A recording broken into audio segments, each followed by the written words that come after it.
Hey, so with the start of the new year, the minimum wage in 13 different states is set to go up. And some Democratic lawmakers say raising it on the federal level will be a big issue in the midterm elections come this November. Take a look now at these recent Gallup polls.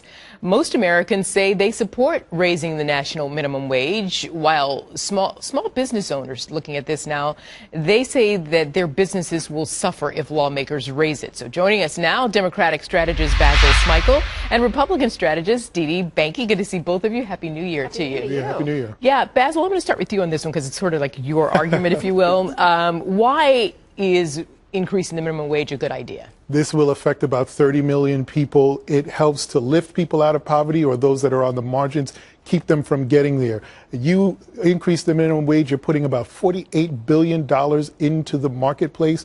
And if of those 30 million families, if it's a two-parent household, at least one of those parents will actually get a raise this year. So this is actually helping a lot of families around the country in multiple states.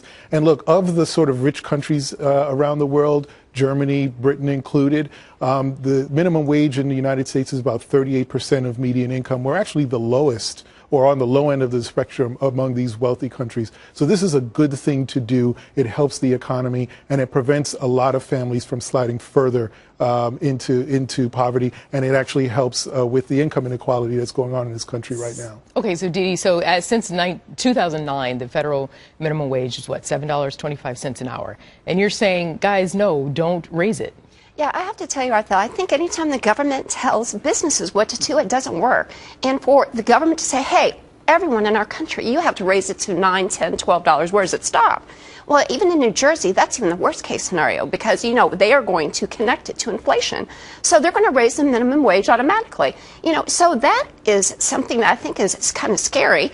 But then you get to the small businesses, and those are the people who really suffer. And I know that my family owned a small business. Absolutely no way they would be able to pay the minimum wage, a federal mandate that would be the same for New York as it is in Indiana. This is a state's thing. It should not be federal. And frankly, I don't think anyone should have a mandate. But you do realize that there's some, 21 states that they already have a minimum wage that's greater than the federal minimum wage, and how it works is whichever is greater is that's what the employee gets. So it's kind of what? Yeah, but I just don't think it works for small businesses. Look, it's a job killer. Whenever these businesses are forced by the government, and anytime we're forced by the government, it is not going to work out well. Why should the government tell these businesses how much to pay people? How about being incentivized? How about going on merit? Look, if I'm a slacker and Basil's a go-getter, I shouldn't get paid as much. That's the way it should work. That's America. That's capitalism. I think minimum wage is not good at all. However, we're going to have it. At least let the states take a look at it. The presumption, though, is that those folks are slackers, and they're not. They're actually extraordinary.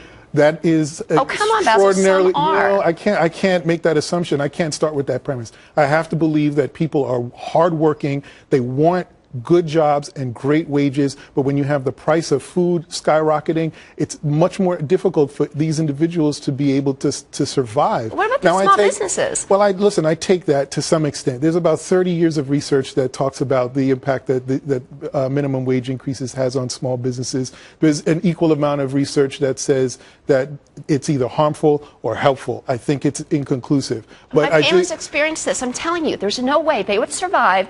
There'd be kids, there'd be people who would lose jobs because they can't survive and they cannot pay this amount of money the government is telling them to do. The government should butt out in this. Well, I think from a federal perspective, we as you were talking about earlier, Arthur, I mean, there's sort of this floor, and there are a lot of states that are going a little higher than that right now. And as you said, tying it to the inflation rate. So I think individual states, so New York is going to be different from Kentucky, from Mississippi, for example. And they should be. I absolutely agree with that. But I don't think that we should cut off the conversation and make it just about small businesses. I think that's important. It's an economic generator. But I also think we should be focused on these families and the amount of money that they can put into the economy. And Sally and Uncle Paul to have the antique store when we put out a business for it. Got to go there. I think you both raised some great points, and so Dee Banky, Basil Smikle, maybe the guys and girls, ladies in Washington will take a lead and have this dialogue that you're having. It was good, so I appreciate it. Thanks, Rathel. Yeah, let's get it together. Greg, what you got over there?